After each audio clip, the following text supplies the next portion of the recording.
आज एक इतिहास घडलेला आहे आणि भारतीय जनता पार्टीचा ज्याला म्हणता येईल की ऐतिहासिक महाविजय हा या देशामध्ये घडलेला आहे की ज्या ज्या ठिकाणी विरोधी पक्ष राज्य करत होते, शासन करत होते, ज्या राज्यामध्ये ते चितपट झालेले आहेत, मग तामिळनाडू असो, केरळ असो, बंगाल असो, पांडिचेरी असो,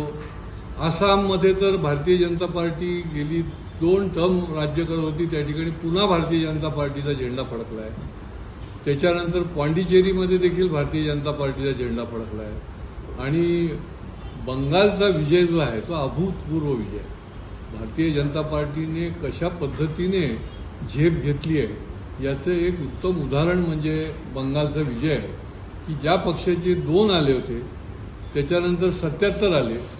आणि आता पूर्ण राज्यच बंगालचं जे आहे ते भारतीय जनता पार्टीने ताब्यात घेतलेलं आहे. मतदारांचं अभिनंदन करत असताना सन्माननीय विश्वगुरू माननीय मोदीजी असतील, अमित शहाजी असतील आणि असंख्य त्या ठिकाणी लढवय्ये बंगालचे कार्यकर्ते असतील की त्यांनी आज दहशतवाद,